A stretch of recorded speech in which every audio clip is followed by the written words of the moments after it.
All right. Good morning, guys.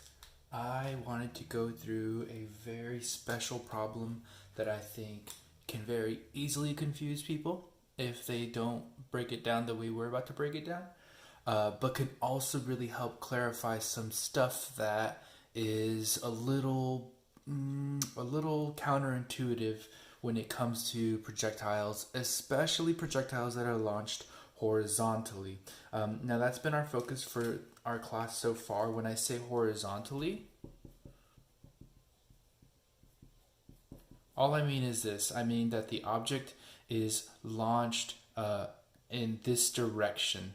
That would be 0 degrees above the horizontal, right? So if our horizontal, say the horizontal ground, let's say this is the ground where we walk on.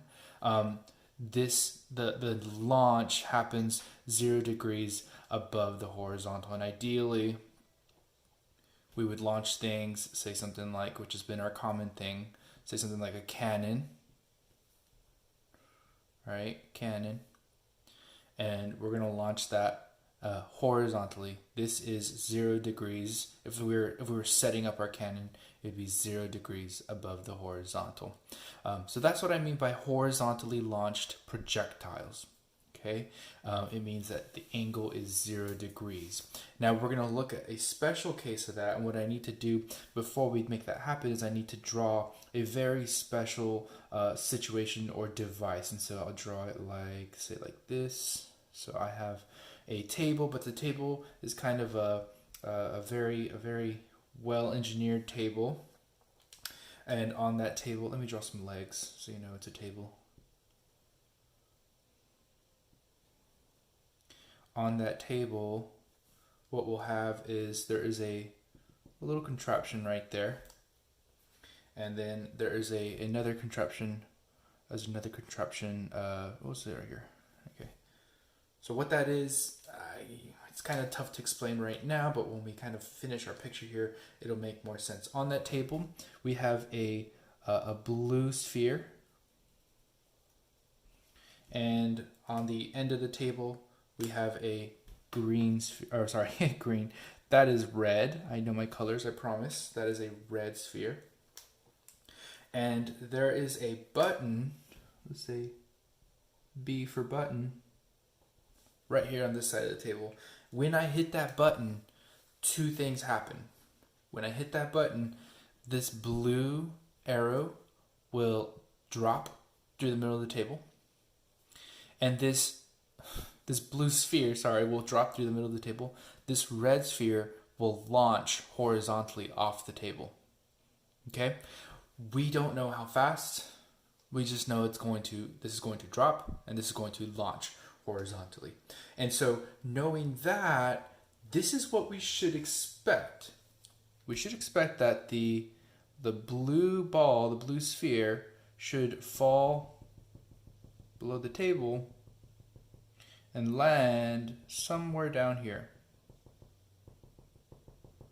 Okay? So that's what's going to happen to the blue sphere. And the red sphere, well, it's not going to go on forever. What's the reason why the red sphere won't just go sideways forever? I said it's going to be horizontally launched. But why do we know, or what do we know about this that lets us know that this is not possible? It's not going to end up somewhere over here at the end of this launch. How do we know that? Well, we know that because of gravity, right?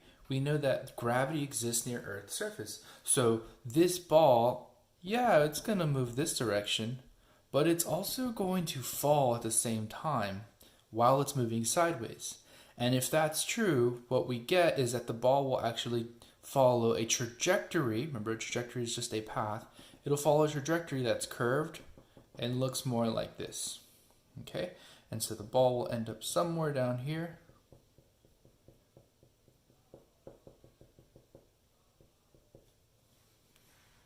Okay, that's where the ball will end up. So it's not going to follow this straight sideways path.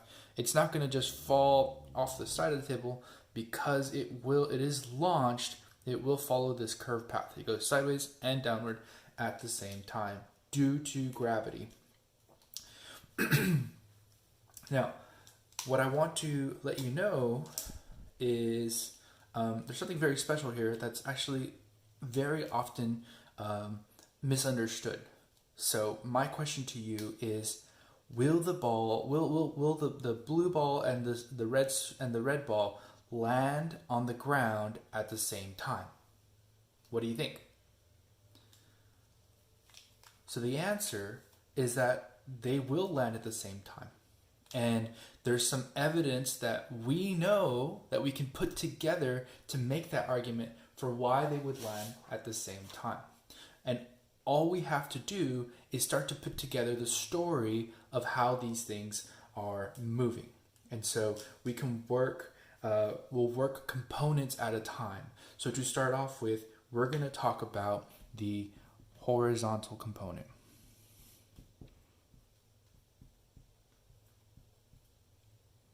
And what I mean by that is we're only going to talk about the sideways motion of each of the spheres, the red and the blue.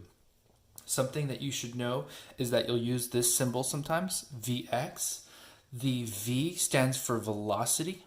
The X stands for the component X. In other words, we were talking about the velocity in the X component, in the X direction, or in the horizontal direction. Okay, we can say any of those things by using this symbol.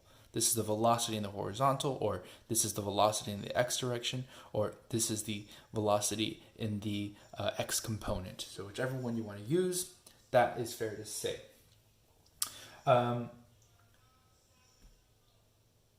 Let's go ahead and try to describe Vx for each of these. So here, for this red sphere, remember when I hit the button, it just drops. What is the horizontal component of velocity for this? In other words, what is a number that we can assign to the horizontal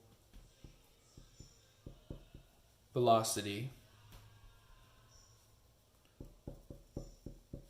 The horizontal velocity here.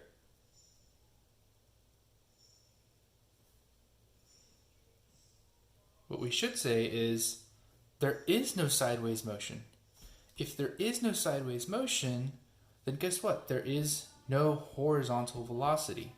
Our horizontal component of velocity here, Vx, for blue, would be 0 meters per second. What about this one? Now, when I presented this idea to you, I said I'm just going to hit a button. One will drop, one will launch. Do we have any information about how fast these things will move when they first start moving? Absolutely not. But there's some things that we can put together. At the very least, we could say this. We can say that Vx is equal to, okay, Vx for the red sphere is not equal to 0. So we can say this, equal to, not equal to. All this means is, instead of the equal sign being an equal sign, it's not equal, right? So not equal to 0 meters per second. Now, I know that can be kind of confusing sometimes, but the problem here is we don't know how fast. And so sometimes we get really caught up in numbers and wanting to know what the number is because we like doing quick, simple math, plug and chug. But this, again, this is not a math class. So we have to really stretch our minds here and realize there's two different statements being made here. They're very opposite. This says the object is not moving horizontally at the start of this motion. This says the object is moving horizontally. We don't know how fast. We just know it is moving horizontally. How do I know that? Because if it were 0, that would mean that it's not moving horizontally. But it is not 0. So since it's not 0, it has to have some horizontal velocity. And that number could be anything. It could be 5 meters per second. It could be 500 meters per second. It could be 20. It could be 20,000. It could be any number of velocity as long as it is not 0, because there is some sort of horizontal motion happening here for the red sphere. So that's all we know in terms of the horizontal component of motion. Now, let's go ahead and talk about the vertical component. Okay, so we're going to talk vertical component of motion. When I talk about vertical, there's something very special that actually makes things easier. Now, I think you're probably thinking like, I don't know, I'm always confused about the vertical because you always make up all this stuff. You always add this other information. I don't see it. Well, that's the hard part, is we don't see it. But if we just realize that it's something that's there, even though we don't see, we can actually say a lot about these kinds of motion.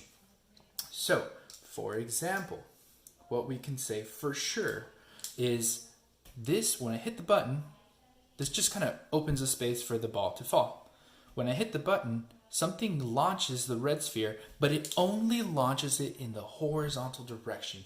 There's nothing pushing the red ball, the red sphere, downward. Now, okay, it's only pushing it sideways.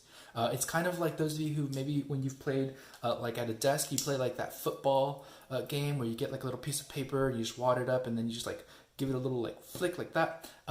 That's kind of the same thing that's happening here. We're not pushing it downward. It's just kind of a flicking the red sphere off the table, and that's what we're doing. So what we know based on that information, here's what we know. In the vertical, for the blue sphere, what we're going to say is the VI, V is velocity, I is initial, the VI, Y, the initial velocity in the Y direction, is equal to 0 meters per second. There is no initial velocity in the vertical direction. In other words, it starts from nothing. It was sitting on a table, the table bottom disappeared and allowed it to fall. Here, it was sitting on the table, but as soon as it gets flicked off, there's no table holding it up anymore, so it starts to fall. And so the same thing is true for our red sphere. The VI initial velocity in the Y component, VIY, is equal to 0 meters per second. This is true for both. This over here, they had very opposite things happening in the horizontal, but in the Y, it looks like they're doing the same thing. There's one more big thing we can say about the Y direction. In the Y direction, we know that this ball is going to move. Think about that for a second. What would happen if VIY equals 0 remained true for the entire fall? What would that say about the object? If this did not change, what would be true about the objects? Okay, well, if this did not change, guys, that means the object is not falling. It means it would not have a vertical motion. You have no vertical velocity, you have no vertical motion. So what has to happen is the VIY has to change. The initial velocity will not exist forever. And what we know is that objects, when they fall, they actually speed up.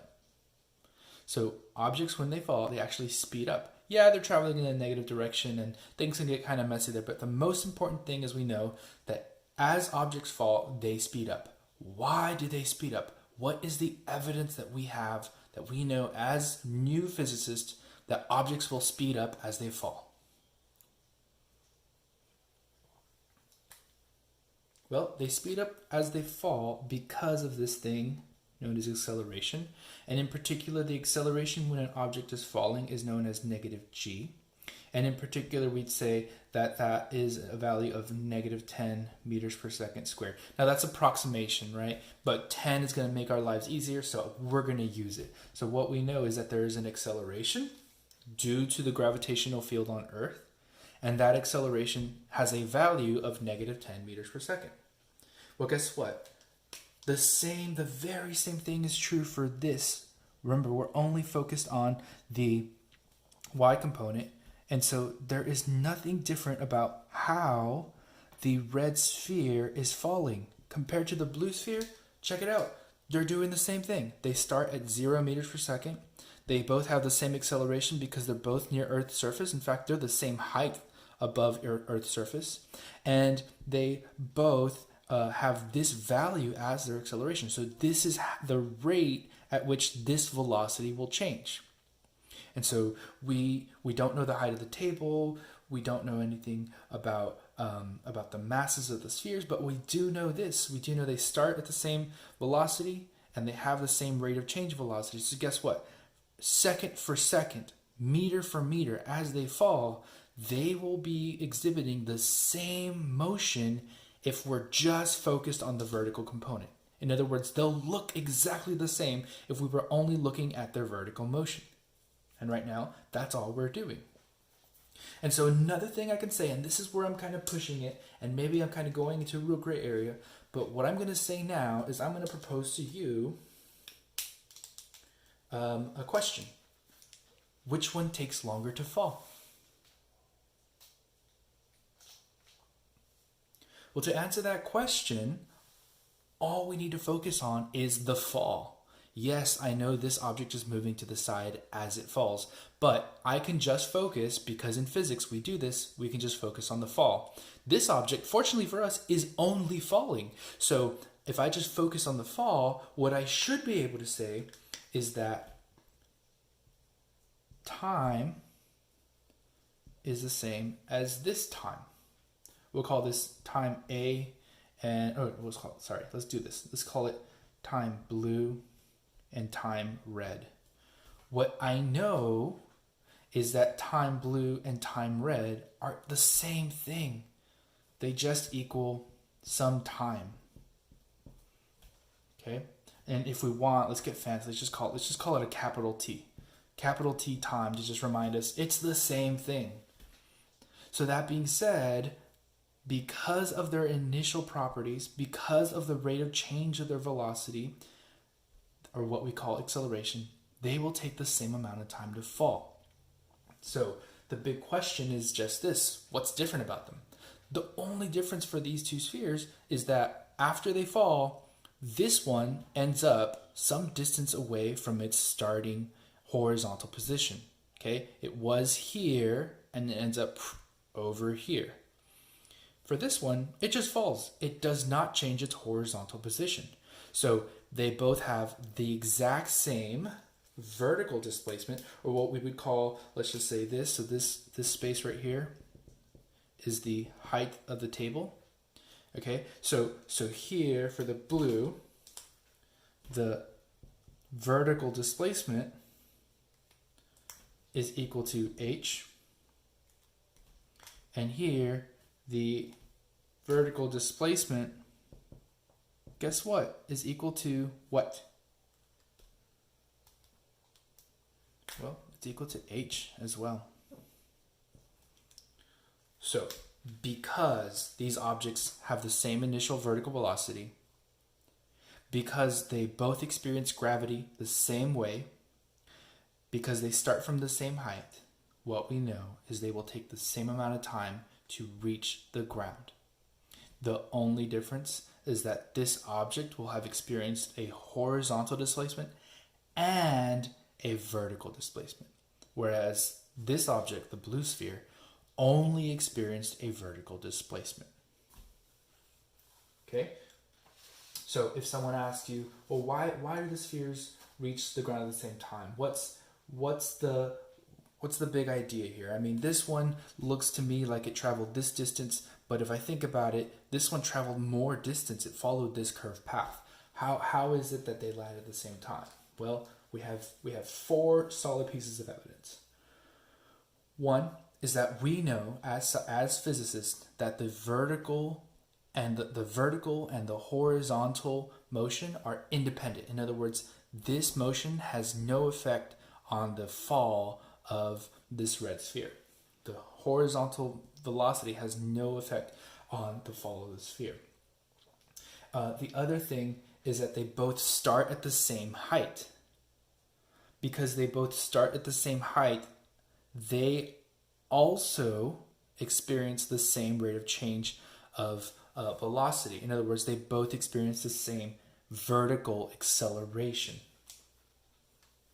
Okay, so they start at the same height, they start with the same vertical velocity, which is no vertical velocity, a 0, and they experience the same vertical acceleration, acceleration due to gravity near Earth's surface. And then lastly, because of all those things, that's what would allow what would allow for them to land at the same time. So start the same velocity, experience the same rate of change, travel the same vertical distance, then it's going to be equal amount of time for both of them to reach the bottom. So last thing we'll do is, please, if you are confused about any of this, please put the questions in the next question I ask. What are you still confused about? Because this is not super straightforward. This is a really complicated problem. So what are you still confused about?